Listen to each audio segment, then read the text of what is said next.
O podcast Comex Flow é um espaço para discutirmos assuntos relacionados às perspectivas do setor portuário brasileiro e seus desafios. Eu sou Luiz Cláudio Oliveira e vou bater um papo essa semana com o Almirante Murilo Barbosa, atual presidente da ATP, Associação dos Terminais Portuários. Em nosso bate-papo, iremos abordar sobre o crescimento de cargas e os caminhos da infraestrutura portuária no Brasil. Almirante Murilo foi diretor da ANTAQ de 2006 a 2010. Em sua gestão, a agência obteve crescente amadurecimento em termos de regulação, tendo um papel representativo na fase de transição para a atual administração da autarquia. Então fique ligado e acompanhe o podcast Comex Flow, agora também com um canal no YouTube. Olá, Almirante Murilo Barbosa, seja bem-vindo ao podcast Comex Flow. Muito obrigado por sua disposição em participar dessa nossa conversa. Muito mais do que uma postura de pergunta ou resposta, eu, na posição de praça de primeira classe da nossa tão saudosa Marinha do Brasil, gostaria de dar os parabéns, como um bom marinheiro que sou, pelo seu papel fundamental e grande contribuição para o nosso setor aquaviário.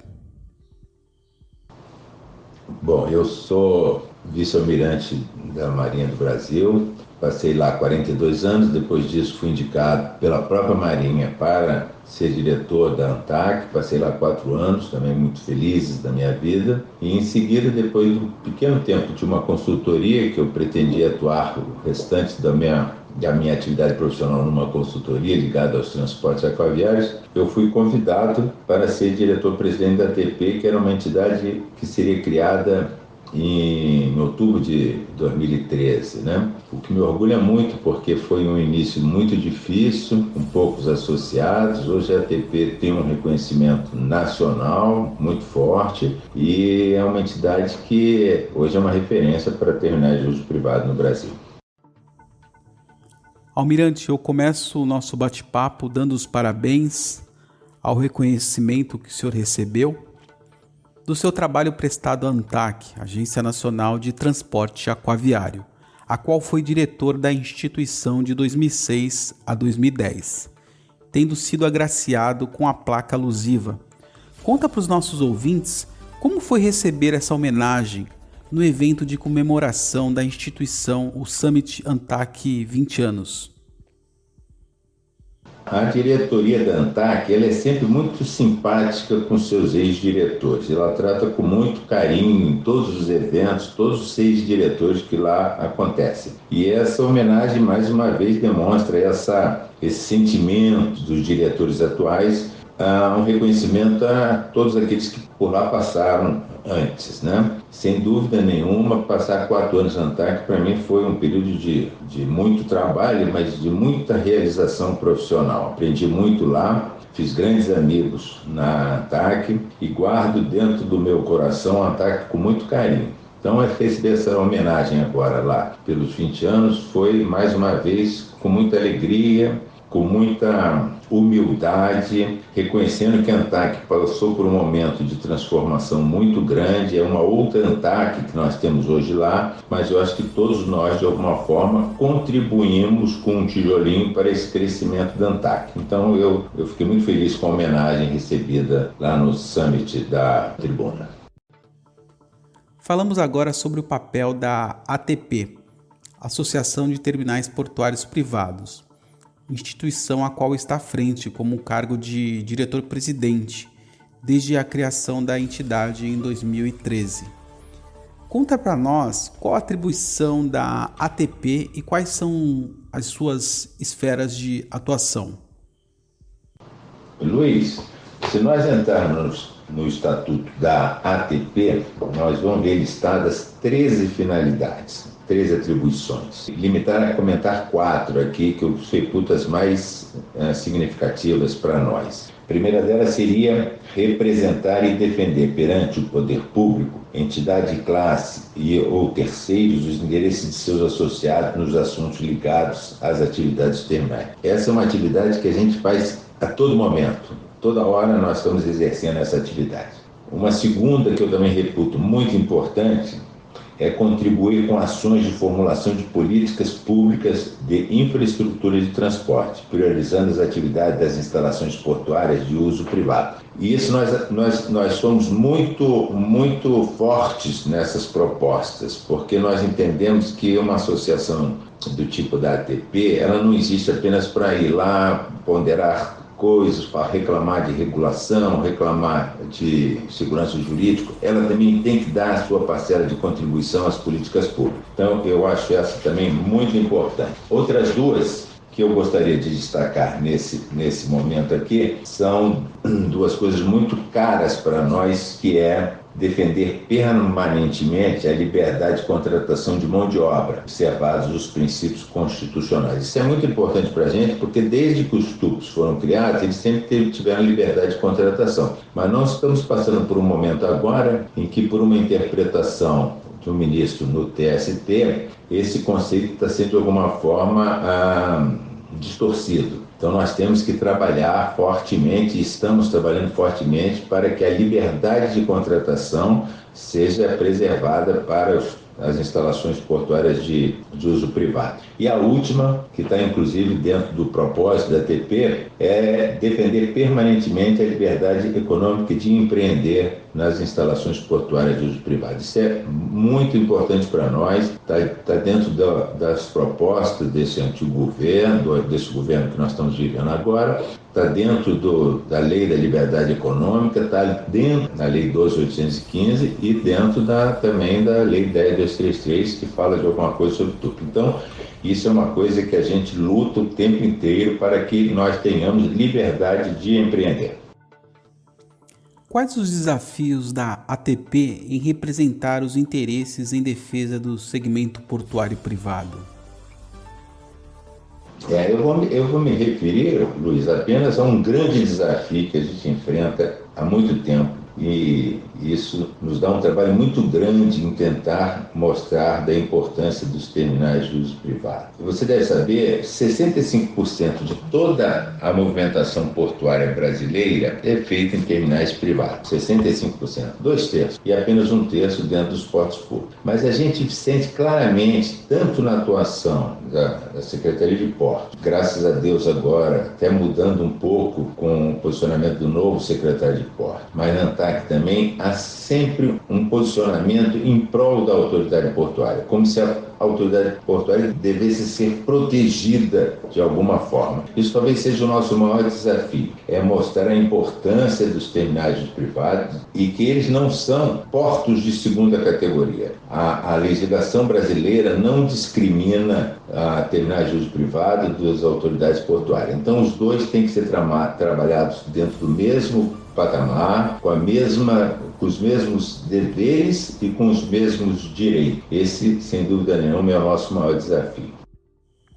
Entendo que a ATP tem como foco um trabalho de articulação constante entre o governo, entidades públicas e privadas.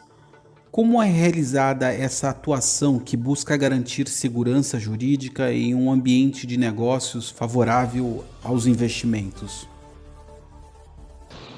Dentro da nossa estrutura organizacional, o papel de fazer as relações institucionais da ATP cabe a mim, como diretor-presidente, e, na minha ausência, ao diretor executivo, que no momento está até vago, com a saída agora recente da Luciana, que exerceu esse cargo por 6 anos. Nós temos 2 modos de atuar: ou a atuação individual da ATP, onde a gente trata os assuntos dentro das nossas áreas técnicas, dentro da nossa área jurídica, da nossa área de RELGOV, levantamos todos os problemas, e aí a atuação cabe a mim, ir tanto para o Congresso, quanto para a Secretaria de Portos, quanto para a ANTAC, SPU, TCU, todos os órgãos que de alguma forma nós tenhamos algum tipo de articulação a fazer. A quem faz isso é a diretoria estatutária da ATP, os 2 diretores, principalmente através do diretor-presidente, que sou eu. Nós temos uma segunda maneira de atuar, que é em coalizão. Nós temos 6 entidades empresariais portuárias. E nós temos muitos pontos em comuns. Divergimos em alguns pontos, mas a maioria dos pontos nós somos convergentes. Então nós, para fortalecer a nossa defesa dos nossos interesses, nós nos reunimos frequentemente em coalizão, tratamos os assuntos dentro dela e atuamos em coalizão, que tem se mostrado um instrumento muito importante na defesa dos interesses nossos portuários. Há dados que demonstram o aumento na balança comercial por via marítima, em comparação aos anos anteriores a 2022. Para o senhor, o que favoreceu esse crescimento, uma vez que entre esse período passamos por uma pandemia transformada em instabilidade econômica internacional e, em destaque atual, uma guerra entre Ucrânia e Rússia, que perdura, podendo desencadear efeitos catastróficos em toda a economia mundial.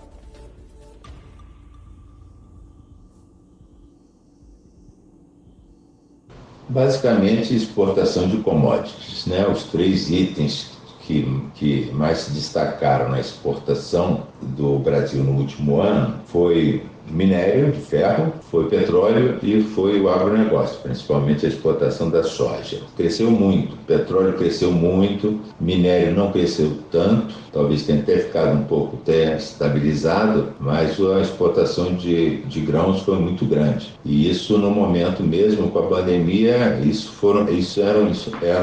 eram artigos extremamente essenciais para a vida de todo mundo, comida e energia, né? Petróleo. Então isso foi o grande impulsionador das nossas exportações. E também tivemos uma redução das importações porque o comércio, importação de eletrônicos, de todas as coisas que nós fazíamos da China, de alguma forma nós tivemos um período aí, se não de estagnação, mas até com queda de importação. Então, eu acho que foram esses os dois fatores que contribuíram para o aumento da nossa balança comercial.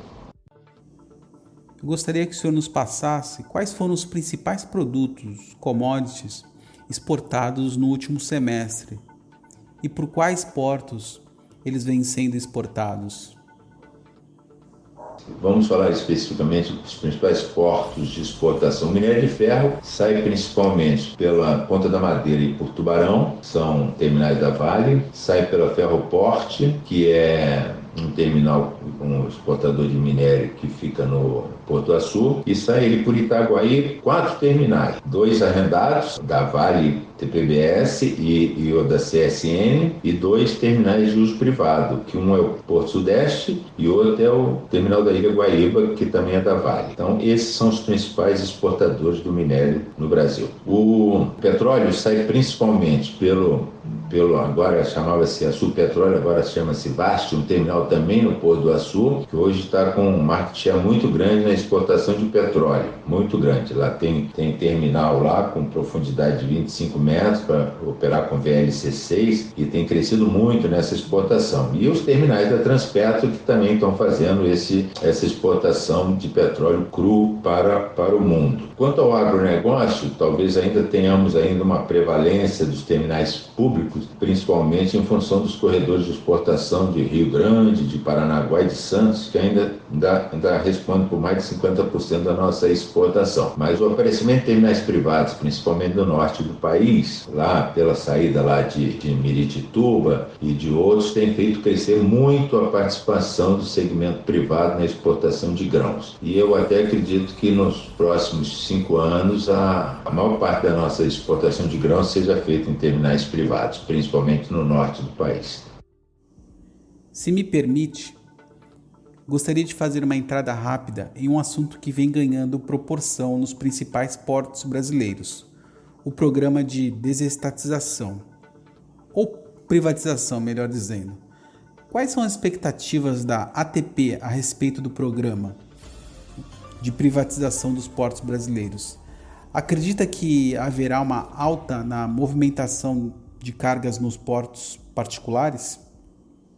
Bom, a ATP, até por representar entidades privadas, ela sempre foi, desde a primeira hora, uma defensora desse programa de desestatização. Nós acreditamos firmemente de que a entrega de todas essas operações ao segmento privado trará, sem dúvida nenhuma, maior flexibilidade, aumento da produtividade e tudo mais. Dizer que haverá uma alta na movimentação das cargas nos portos particulares, isso não é... A gente tem que entender bem o que está sendo esse programa de desestatização. Porque o que está sendo desestatizado agora é apenas a administração portuária. Quem faz a movimentação de mercadoria dentro dos portos públicos já é, desde 1993, operadores portuários privados. Então essa operação já está privatizada há muito tempo. Se juntar isso com os TUPs, que fazem 65% da movimentação brasileira, você vai ver que a operação portuária no Brasil está toda na mão dos privados. O que estamos fazendo agora é a melhoria da administração portuária, facilitar as operações de dragagem,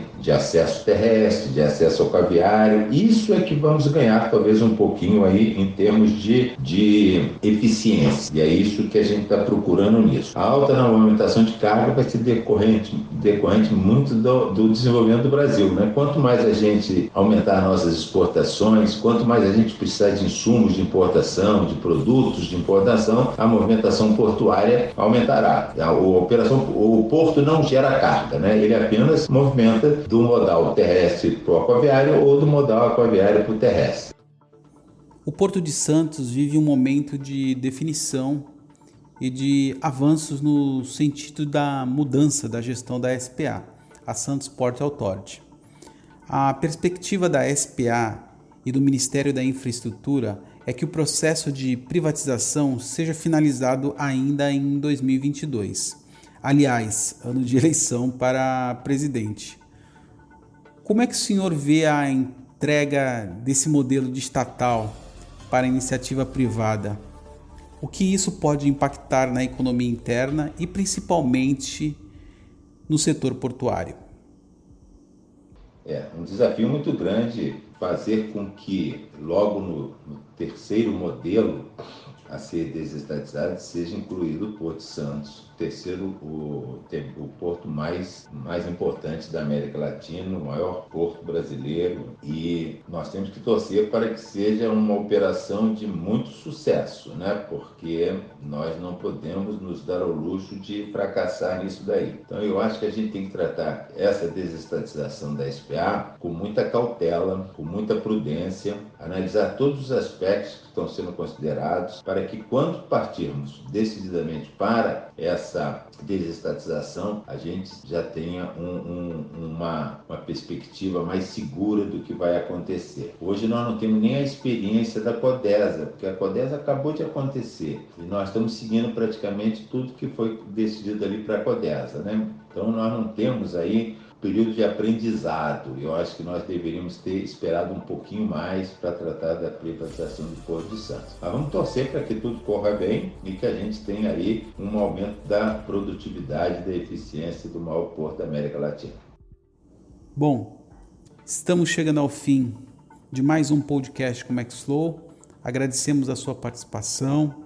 Gostaria que mencionasse informações de contato e demais eventos da ATP e que o senhor acredite ser importante. Luiz, eu tenho que agradecer o espaço que você nos dá para que a gente fale um pouco sobre a atuação dos terminais de uso privado, a importância dele no segmento portuário brasileiro como um todo. Eu acho que o podcast Comex Flow tem esse intuito de dar maior conhecimento a todo e essa pauta da infraestrutura portuária é muito importante para nós. Eu convido todos os seus ouvintes a entrarem no nosso site, nas nossas redes, se quiserem conhecer um pouquinho mais sobre a atuação dos terminais de uso privado no Brasil. Também estou à disposição de todos aí, para qualquer dúvida, através da nossa área de comunicação, pode fazer contato conosco, que nós estaremos sempre disponíveis para tirar qualquer dúvida, prestar qualquer esclarecimento necessário aí a vocês, tá bom? Muito obrigado e até uma próxima.